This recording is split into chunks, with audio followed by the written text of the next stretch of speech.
Gloria al Señor. Damos gracias al Rey Jesús. Su presencia es grande en nuestras vidas. Su presencia es grande en nuestras vidas, ¿sí? Gracias, Señor amado. Gracias por este tiempo, Señor. Gracias por esta mañana, Señor. Gracias por esta oportunidad que tú nos das, Padre, de poder mirar esta carta, Padre, a los romanos, Señor. Gracias. Y poder entender a la luz de tu palabra y de tu espíritu cómo en aquel tiempo ya tú hablabas, Señor, de una visión general de toda la tierra, Padre. Que tú hablabas, Señor, de un conflicto en la tierra, Señor, amado. Pero también, Señor, tú has puesto tu espíritu, Señor, en cada uno de tus hijos para poder entender los alcances, Señor, de tu salvación,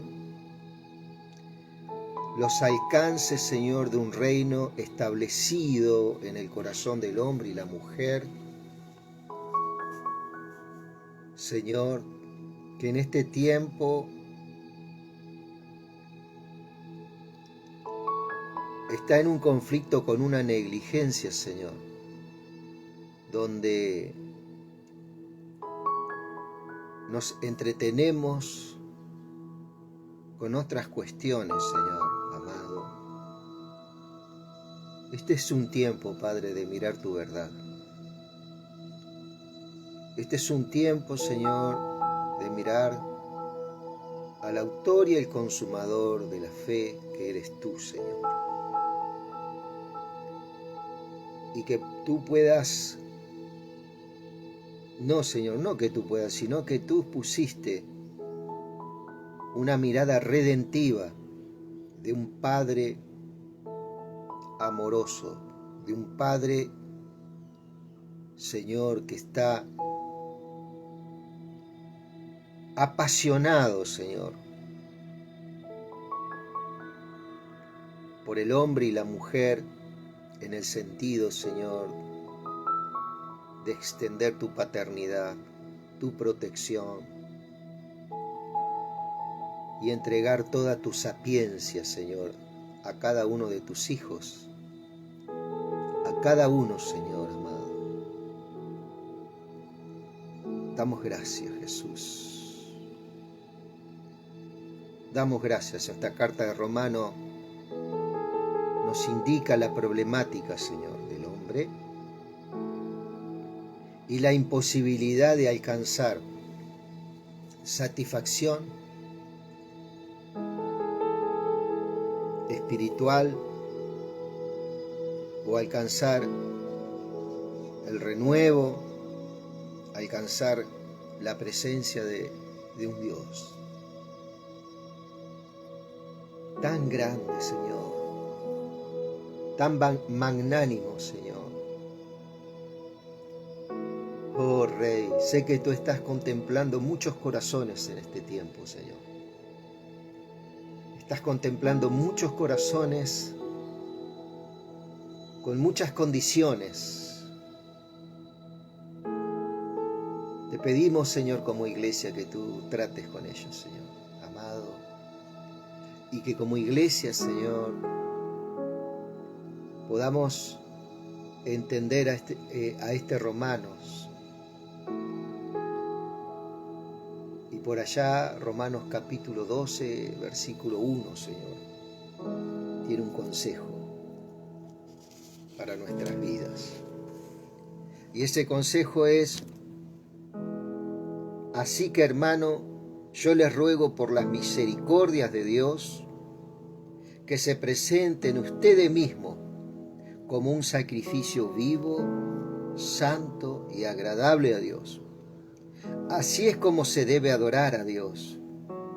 Y no adopten las costumbres de este mundo, sino transfórmense por medio de la renovación de su mente para que comprueben cuál es la voluntad de Dios, la que es bueno, agradable, y lo que es bueno, agradable y perfecto. Ese es el consejo en este tiempo. No mirar la paja en el ojo ajeno y juzgar, ¿cierto?, con un juicio sin sapiencia. Uno de los grandes problemas y una de las grandes tinieblas que hoy tiene la gran comunidad cristiana alrededor de la tierra son las falsas doctrinas. Las mayores tinieblas, los mayores lentes oscuros, sectarios, que en este tiempo se ponen en jueces. Cuando tú, Señor, nos estás llamando a que no nos conformemos a este siglo, que es la misma forma, el mismo criterio que fueron conformados aquellos que rechazaron a nuestro Señor. Un sacerdocio corrupto, un sacerdocio que no había renuevo, que no había verdaderamente vida, sino que buscaba todo tipo de pretextos para acusar y para tratar de mostrar un Dios al cual rechazaron. Oh Rey eterno, no nos conformemos a este siglo, a este sistema. Y cuando el Señor dice eso, no es que tenemos que combatir con culturas y costumbres, sino tenemos que mirar su palabra. Y desde ese lugar, Dios nos va a dar su conocimiento, su voluntad, que es la que nos renueva, la que nos levanta, la que nos redime y nos aleja de todo juzgar. Y en lugar de juzgar, comenzar a mirar como Dios mira. Una tierra, un mundo sin Dios, sin el conocimiento del Señor. Pero esa falta de conocimiento todavía yo la tengo. Eso es importantísimo que podamos reconocer. Porque durante muchos siglos su iglesia viene peleando con armas. Escucha bien, con armas que no son eficaces en conseguir lo eterno, sino que son eficaces para ubicarnos en un razonamiento en contra de otro razonamiento que está en la tierra, que está en el mundo. Estamos peleando con las mismas armas carnales de nuestro enemigo. Este es un tiempo de crecer en el Señor. Él pagó el precio por nosotros. Él participó, se inmiscuyó en el tiempo, se inyectó en el tiempo del hombre. No para que sigamos peleando contra culturas, sino para pelear contra falsas doctrinas las cuales con engaño nos han dado como armas para pelear lo pasajero de esta tierra. Cosa que mañana es, hoy es y mañana no es. Debemos estar atentos en este tiempo. Aleluya, Rey, gracias. Gracias, Señor amado, eterno Padre. Queremos entender, queremos profundizar más en tu verdad, Señor. Me deleito en tu verdad, Señor. Me deleito en tu verdad, Señor, tu presencia.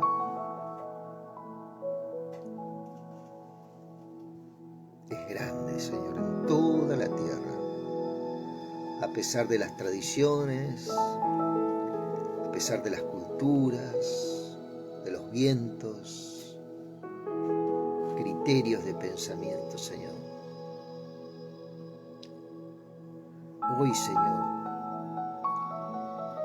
Hoy, Señor, nada puede con tu presencia, Señor. Oh, Rey amado. Oramos por los niños, oramos por los padres, las madres, Señor. Que el conocimiento, Señor, sea lleno en los corazones. Que toda la tierra, Señor, sea inundada de tu conocimiento, de tu gloria, de tu palabra. Oh, Señor, que no hagamos, Señor, como ese pueblo que rechazó al Señor, peleando contra las naciones, contra culturas, y de tanto pelear contra esas culturas, nos olvidamos de edificarnos en ti. Y nos olvidamos de forjarnos en tu presencia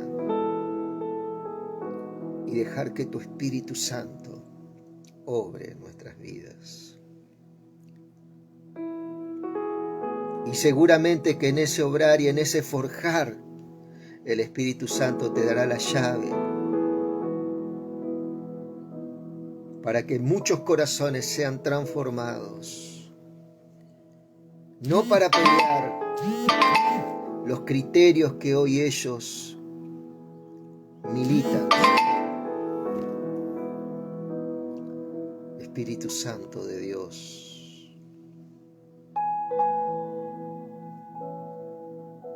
Aleluya. Le adoramos, bendecimos tu nombre. Descansamos en tu presencia, Señor. Hoy hay tiempos de refrigerio en tu presencia, Señor. Somos fortalecidos, somos renovados. Aleluya. El peso de lo eterno, Señor. El peso de tu gloria, Señor. No puede ser vencido por nada ni nadie en esta tierra, Señor. Por ningún tipo de cultura. Y en eso tenemos que estar en paz, fortalecidos en la roca de justicia que eres tú, Señor. Damos gracias. Damos gracias. Dios bendiga los hogares, Padre. Bendice los hogares. Bendice las casas, Señor.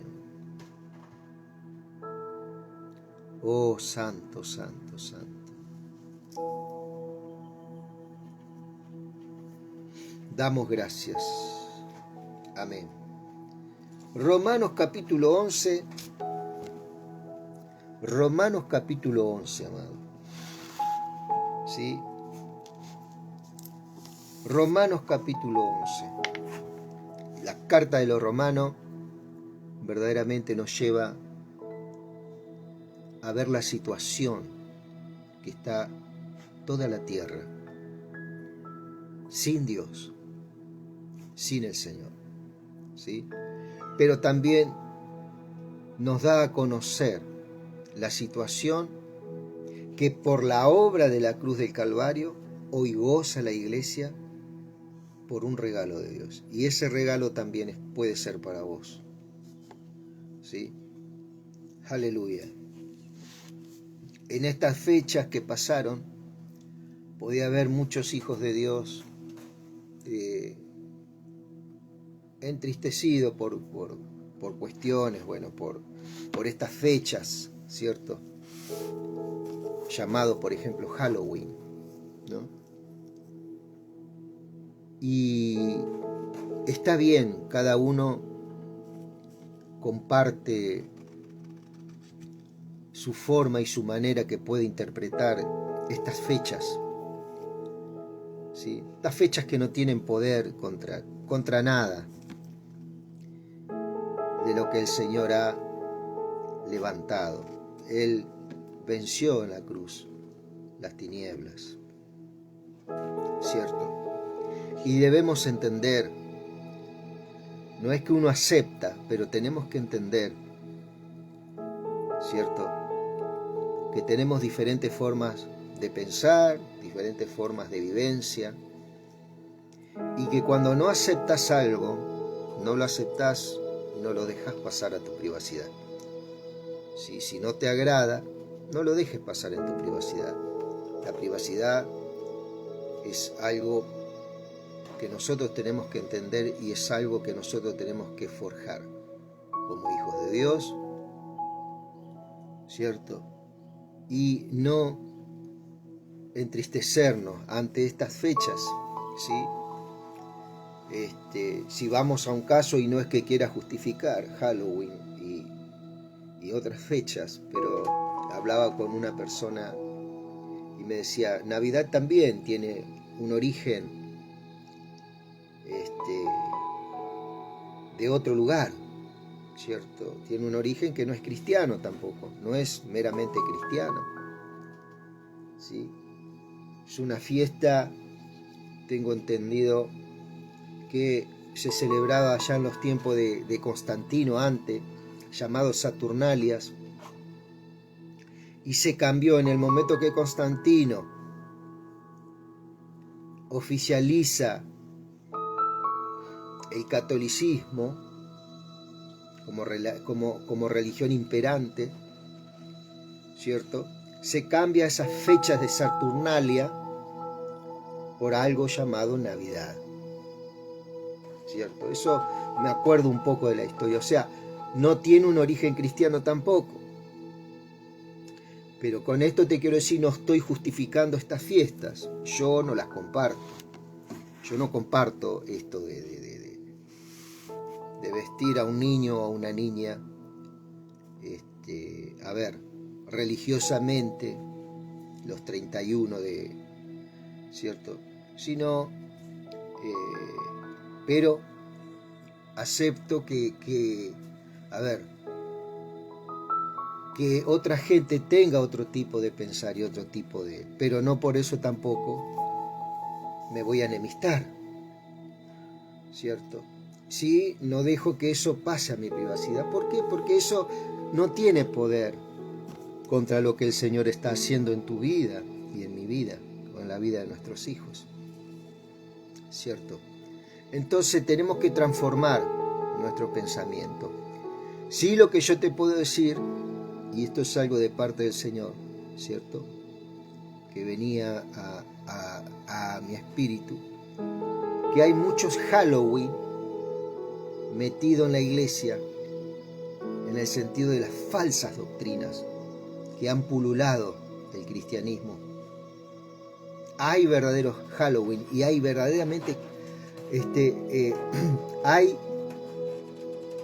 mucha persecución de cristianos contra otros cristianos, muchas casas de brujas, porque un cristiano piensa diferente a otro, pero la mayoría de los pensamientos, la mayoría de los velos, de los paños, que es la enseñanza que se le ha dado, son todas, la mayoría están totalmente desarraigadas de la palabra.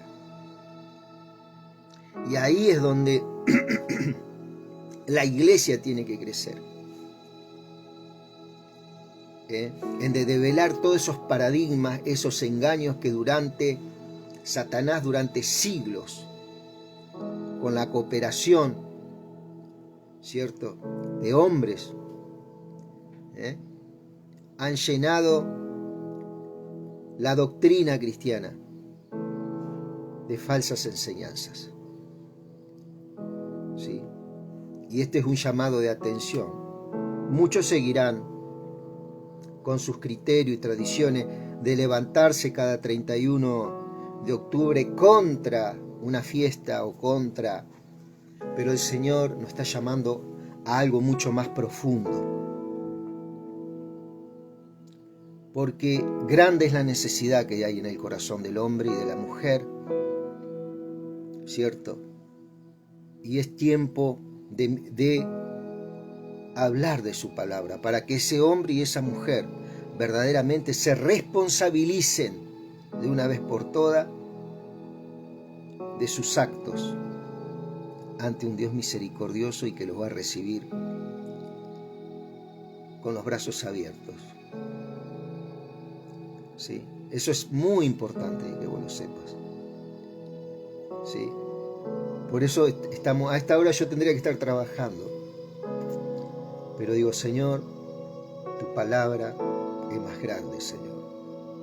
Y estamos mirando el libro de Romanos. Romanos capítulo 11, dicho esto, amado. Romanos capítulo 11 dice, por tanto, pregunto, estamos hablando de que muchos creían esta otra falsa doctrina que hoy está en la iglesia y que tiene un origen antiquísimo, en que Israel tiene un trato preferencial y diferente al trato que tiene el cuerpo de Cristo, ¿cierto? Esta es una doctrina llamada dispensacionalismo, que dividió la historia escatológica y profética y teológica, ¿cierto? Teológica quiere decir conocimiento de Dios. Profética significa pregonar la palabra. Se ha pregonado una palabra que no tiene nada que ver con el conocimiento del Señor. Y yo no tengo tampoco la llave del conocimiento, pero sí tengo el Espíritu Santo que me ayuda en mi debilidad a entender. Y una de las cosas que pone el Señor es una alerta en nosotros, pero no una alerta para estar enloquecido y para estar viviendo un apocalipsis que todo mañana se termina, no. Es una alerta para decir, yo comencé una obra y la voy a terminar, la voy a perfeccionar. Le voy a dar la forma, le voy a dar el criterio, el pensamiento, todo lo que esa obra necesita, todos los recursos que esa obra necesita, yo la voy a formar. Y ese sos vos y soy yo. ¿Sí? Entonces, para que no estemos preocupados en lo que hace el vecino, la vecina, o la cultura del frente, o el país del frente, y empezar a ver que la iglesia cristiana está llena de tradiciones humanas, está llena de Halloween convertidos en falsas doctrinas que han tergiversado la palabra durante años. Pero ¿qué pasa? ¿Por qué estamos así? Una, porque hay muchos círculos religiosos que están fundamentados en el dinero. ¿Qué hago yo si predico la verdad de Dios? Me van a sacar el carnet, me van a sacar la credencial de sacerdote, de pastor, no sé, de lo que te hayan puesto. ¿Cierto?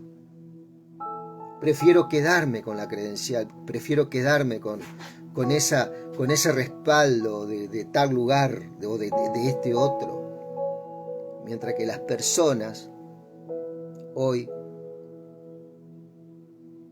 están peleando una batalla virtual con un cuchillito tramontina. tratando de tapar el sol con las manos, cuando el Señor nos dejó su palabra. Y Él se la reveló a personas simples que no tenían escuela, no tenían conocimiento. 12 personas Él escogió, trabajadores, laburantes. Y dijo, bueno, la gente selecta, la gente entendida, inteligente, la intelectual, me ha rechazado, rechaza mi verdad. A ver, vengan ustedes. Y yo lo voy a hacer pescadores de hombres. Y así se produjo un llamamiento y una invitación que no pudo ser rechazada. Aleluya. Y es un tiempo que el Señor nos invita y nos llama a su intimidad, a que vos tengas tu lugar, no sé, una habitación, algo, que vos te equipes. En este tiempo, hoy podemos tener equipos, una compu, algo, con un momento de adoración donde vos le puedas hablar todo lo que está en tu vida, todo, todo. Y te puedas enojar, si te querés enojar con Dios, enojate, y bueno, todo, decile todo al Señor ahí en ese momento. Aleluya. ¿Sí? Es un tiempo de dejar las apariencias de esta tierra. No que están haciendo una fiesta pagana, no que están haciendo esto, no que están haciendo lo otro. Mientras la iglesia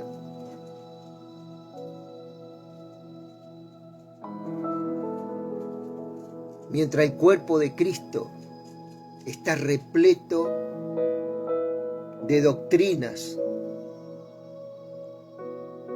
que son un verdadero Halloween para la iglesia. Es un tiempo de sacudimiento para nuestras vidas personales, tiempo de tomar decisiones. ¿Qué vamos a hacer con nuestra vida espiritual?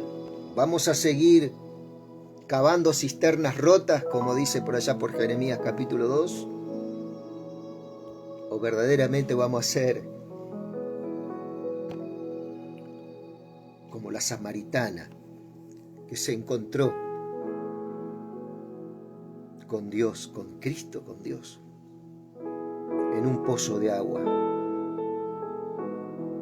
No lo encontró esperándote sentado en un templo, que vengas el domingo, a ver, la voy a esperar acá sentado en el templo para que venga fulana de tal. No, lo voy a ver a Dios. Y así estamos hoy en día, viviendo un Dios dominguero, un Dios que está lejos, porque no me contestó un capricho que le pedí. Es un tiempo que vamos a tener que comprometernos con el Señor, porque ella se comprometió con nosotros en la cruz. Y poder entender el alcance de lo que Él hizo es importantísimo para nuestras vidas personales. Y ya no estaremos peleando contra vestimenta de brujas y vestimenta de brujos, sino nos vas a encontrar verdaderamente parado en la roca y ejerciendo esa palabra que dice Romanos capítulo 8, verso 28, somos más que vencedores. Hay una versión hebrea que dice super vencedores. ¿Sí? Es un tiempo de gozarnos en eso, un tiempo de celebrarnos, de celebrar al Señor. ¿Sí? Él venció toda cultura del enemigo. Ahora nosotros tenemos que empezar a salir de este paradigma que está dentro de nosotros, que creemos estar peleando la batalla de Dios contra corrientes, contra fiestas, contra celebraciones que se hacen afuera, cuando el verdadero problema nosotros como iglesia lo tenemos adentro, dentro de nuestras doctrinas.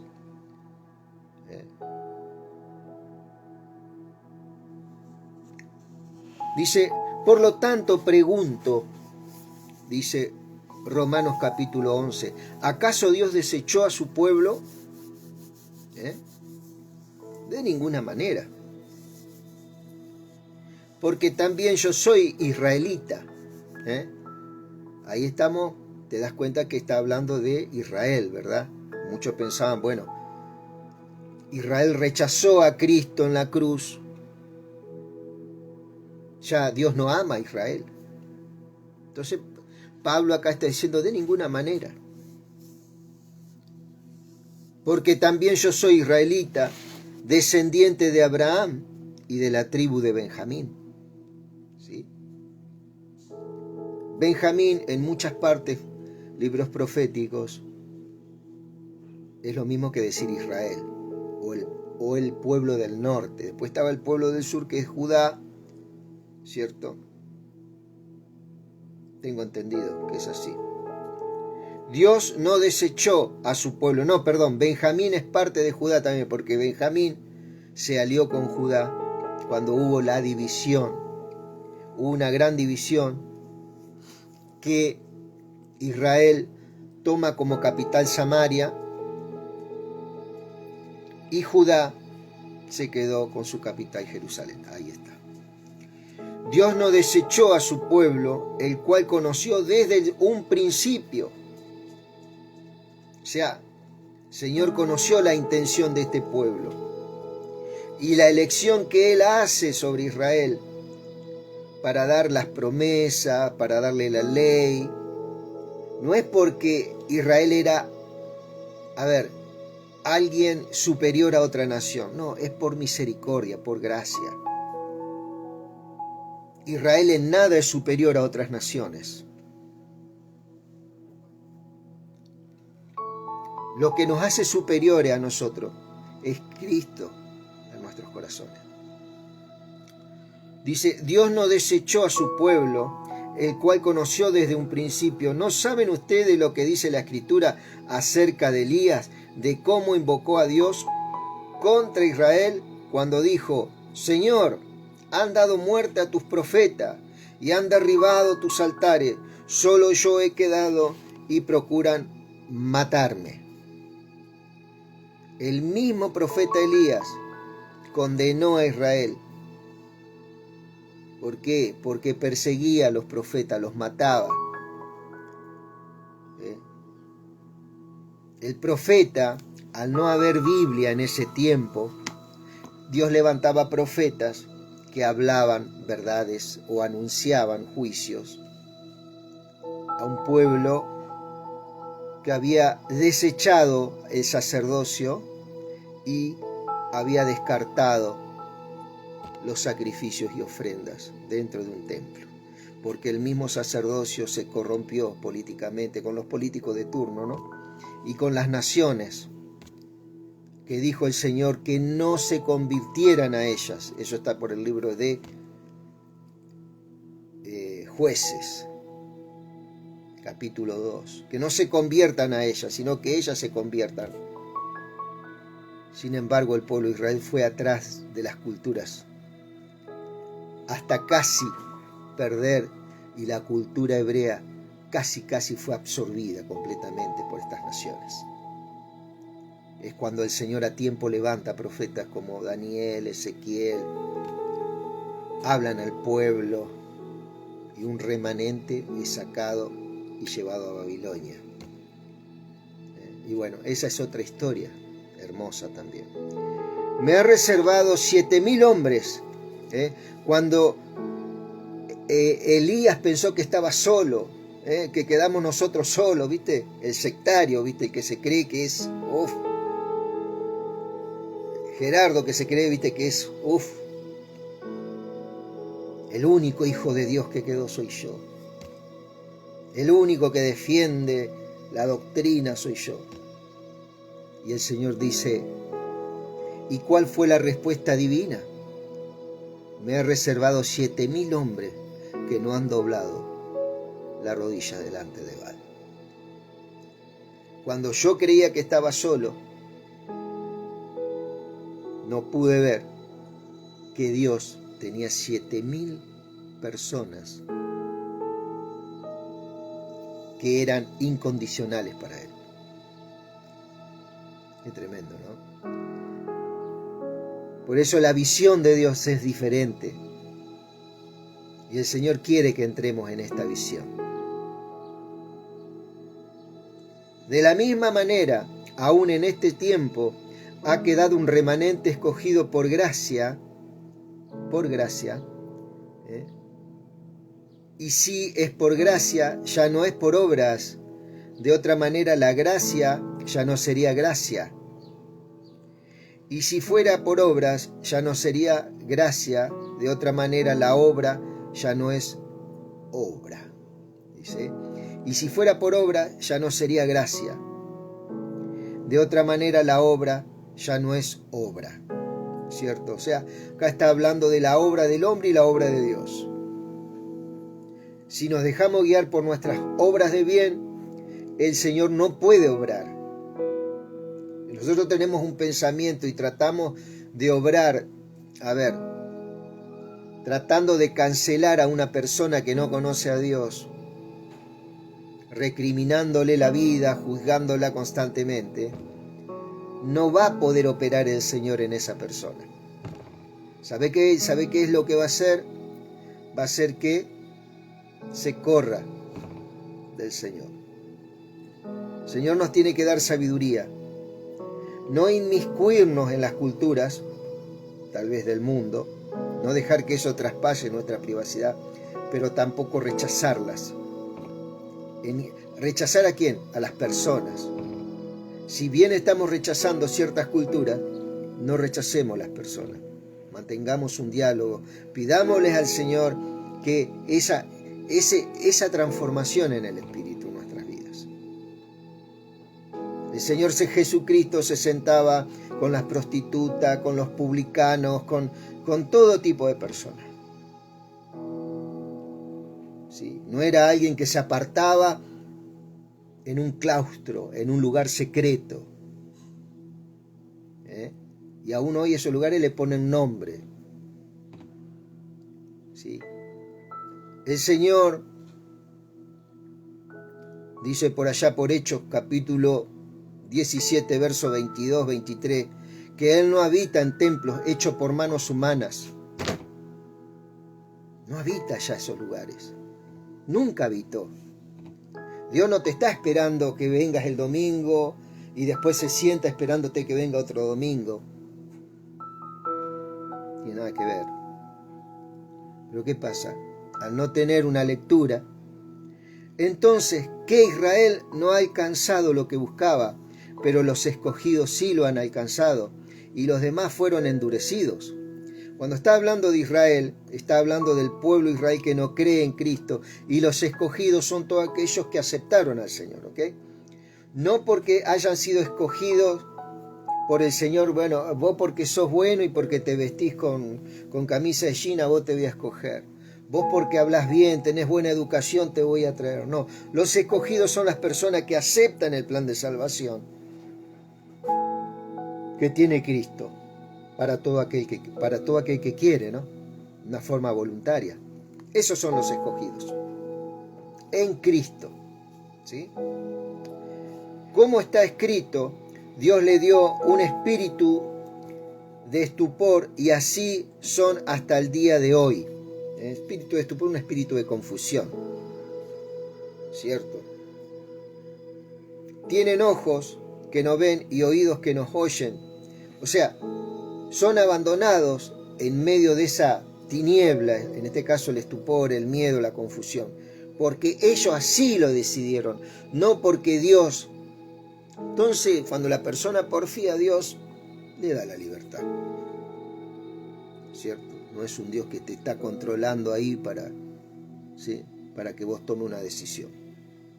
Y no, esa decisión es por una necesidad que es puesta por el Espíritu, ¿no? Y David dice que sus banquetes se conviertan en trampa y en red y en tropezadero y en retribución, que sus ojos se nublen para que no vean y sus espaldas se encorven para siempre. ¿Cierto? Esto es lo que decía el rey David,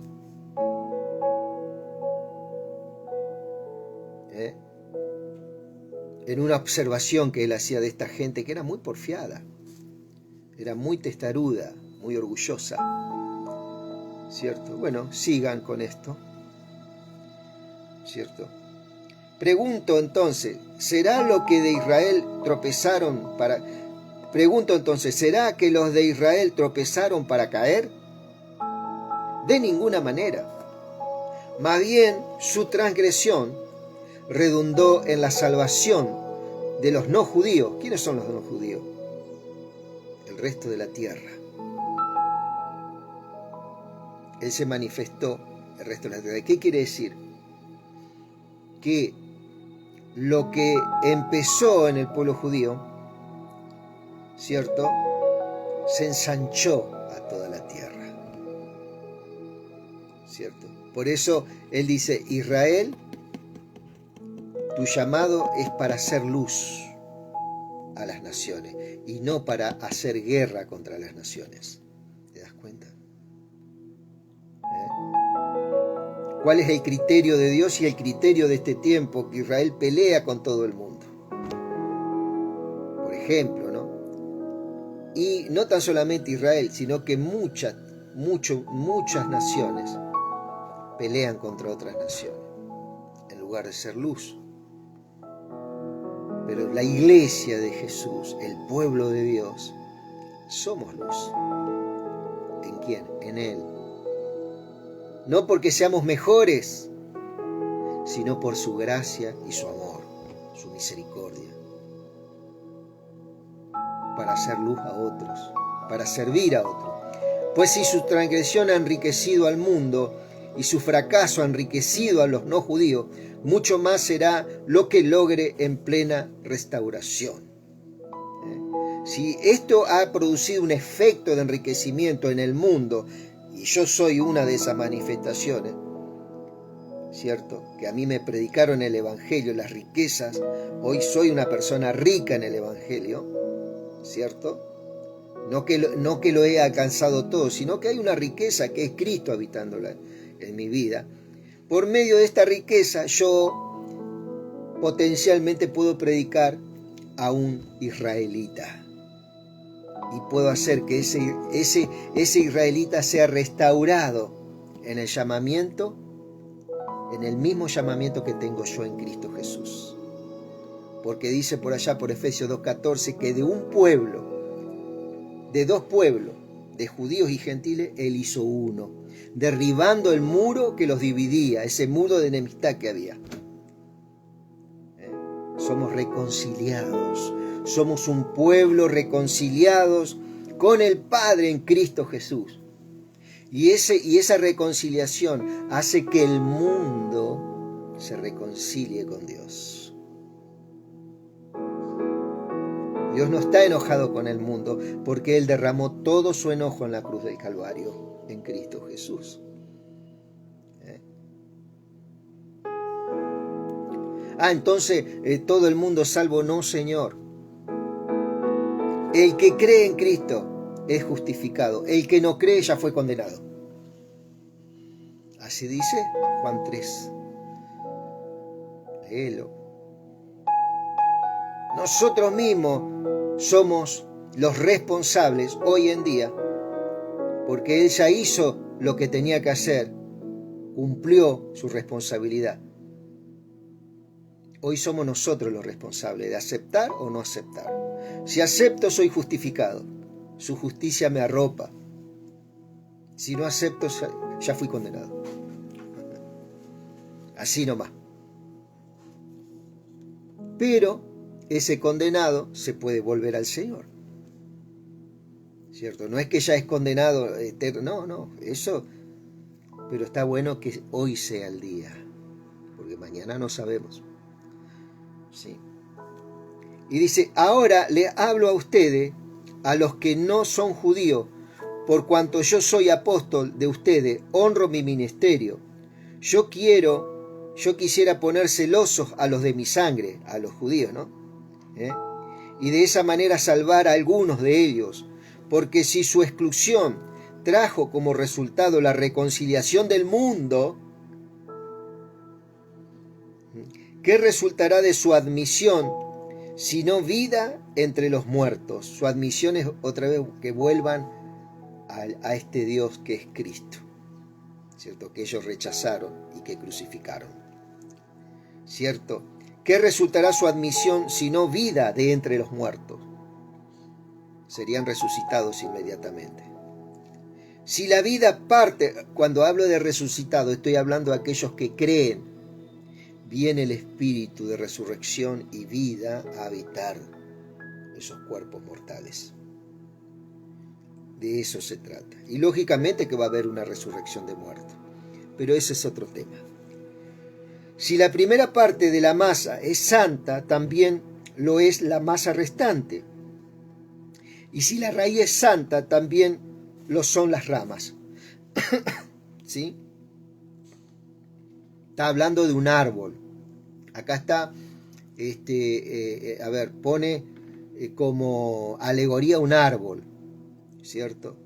Sus raíces judías, el tronco, ¿cierto? Todo el desarrollo, ¿cierto? De lo que hizo Cristo. Y bueno, ahí está hablando de los dos pueblos, de los judíos y los gentiles, y sus ramas, ¿cierto? Que son todos aquellos que van a creer. Todos están unidos en Cristo Jesús, ¿cierto? El árbol es Él.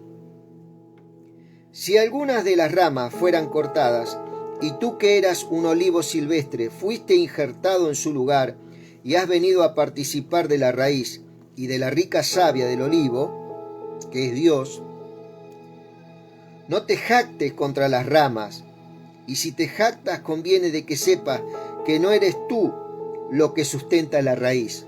Esto está hablando a aquellos que se creen que, bueno, que el pueblo gentil ya no tiene esperanza, que el pueblo gentil o el pueblo judío no tienen esperanza. El resto de la gente mundana, como dicen muchos, no tiene esperanza. No te jactes de eso, porque también yo en otro tiempo estaba en ese lugar y practicaba otras cosas. Tal vez diga, las ramas fueron cortadas para que yo fuera injertado. De acuerdo, pero ellas fueron cortadas por su incredulidad. Ahí está. El que no cree ya fue destruido. Y no te mantienes firme por la fe, dice. De acuerdo, pero ellas fueron cortadas por su incredulidad y tú te mantienes firmes por la fe, ¿cierto? Por lo tanto, no seas soberbio, le dice a este hombre de fe, ¿no? A este gentil, que era gentil y hoy es cristiano. Por lo tanto, no seas soberbio, sino temeroso, porque si Dios no perdonó a las ramas naturales, tampoco a ti te perdonará. Acá no estamos hablando de pérdida de salvación, No va a perdonar la conducta. Dios no perdona la conducta sectarista que muchas veces tenemos como cristianos y desechamos o hablamos despectivamente, por ejemplo, de otra nación o de otra cultura. Dios no va a perdonar eso, no va a pasar por alto ese pecado. Por lo tanto, toma en cuenta la bondad y la severidad de Dios, severidad para con los que cayeron, pero bondad para contigo. Por lo tanto, toma en cuenta la bondad y la severidad de Dios. Dice, pero la bondad para contigo. Si permaneces en esa bondad, pues de otra manera también tú serás cortado. ¿Sí? Acá está hablando en una alegoría. ¿Ok? No está hablando a las naciones. No está hablando algo personal, algo de la persona para decir, bueno, acá pierdo la salvación. No, está hablando a nivel nación. Israel fue desechada por causa de rechazar al Salvador, pero no su pueblo, no aquellos que creyeron. Por eso hay que ver la Biblia cuando le habla a nivel nación y a nivel personal. Son dos cosas diferentes, ¿sí? Porque mucho acá dice, viste, acá dice que vas a perder la salvación. Acá no dice en ninguna parte que vas a perder la salvación. Acá está hablando, está haciendo alusiones a naciones.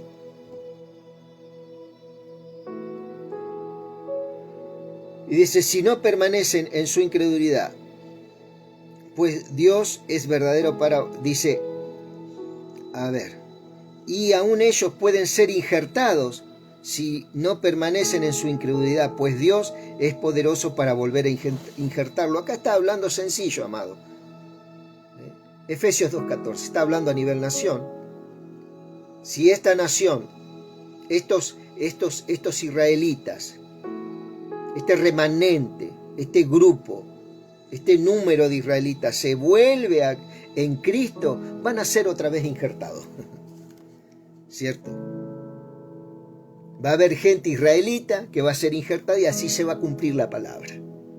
Acá no está hablando del evangelio personal de la persona, está hablando a nivel nación, a nivel remanente.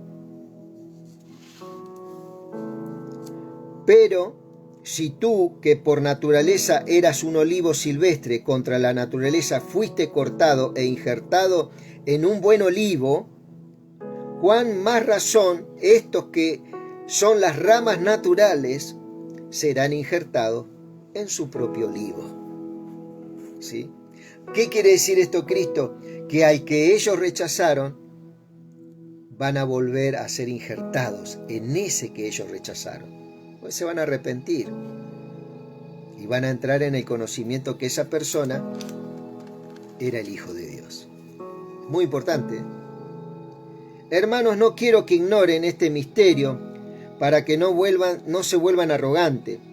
Parte de Israel se ha endurecido y esto será así hasta que se haya incorporado la totalidad de los no judíos.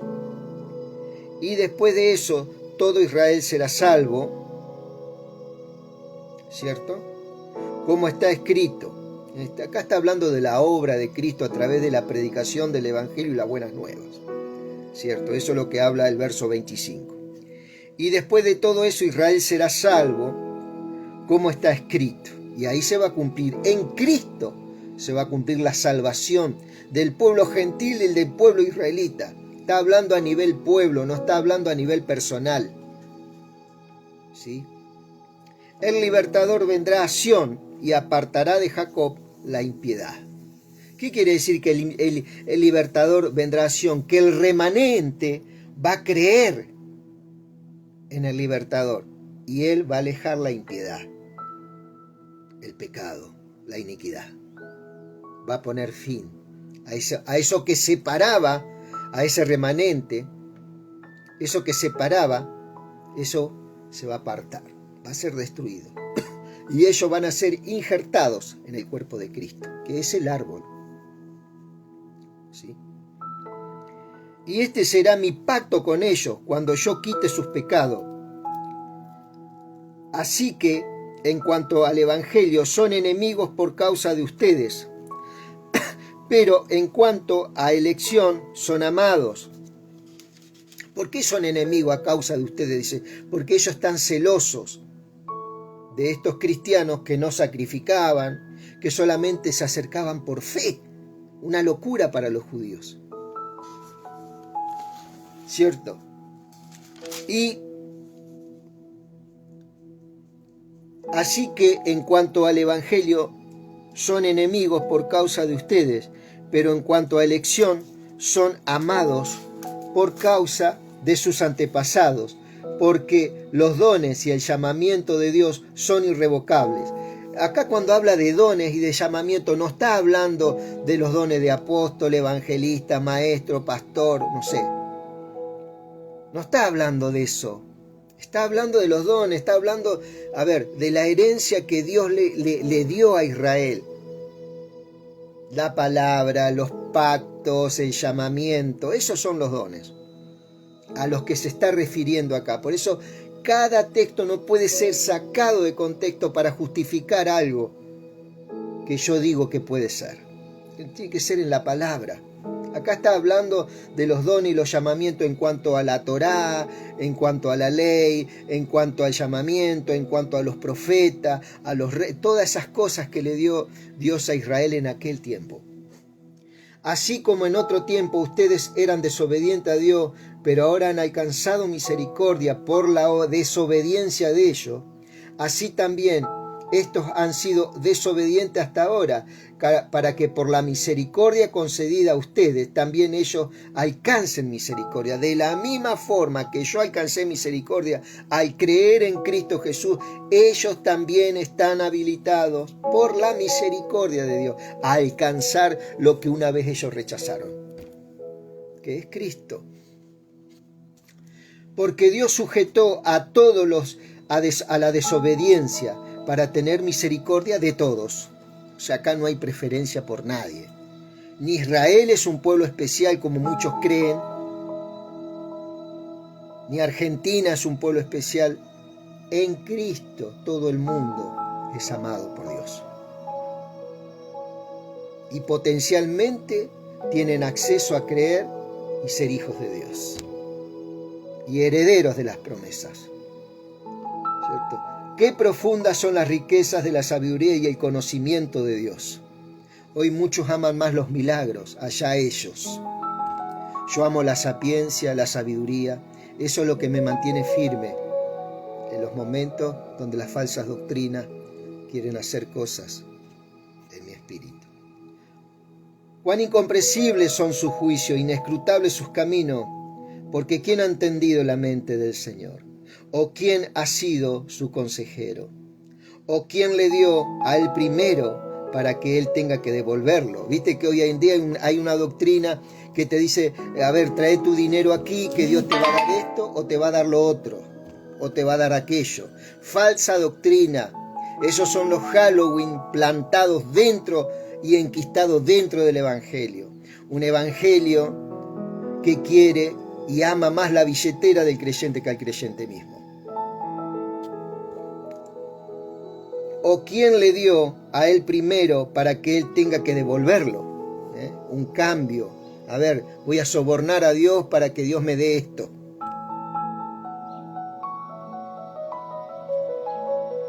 Ciertamente, todas las cosas son de Él, y por Él, y para Él. A Él sea la gloria por siempre. Amén. Mi querido amigo, mi querida amiga, hasta acá llegamos con Romanos capítulo 11. Y te dejo a vos que leas después el capítulo 12, el verso 1 y el 2. Querido, que Dios te bendiga, que tengas un gran día y un muy buen fin de semana.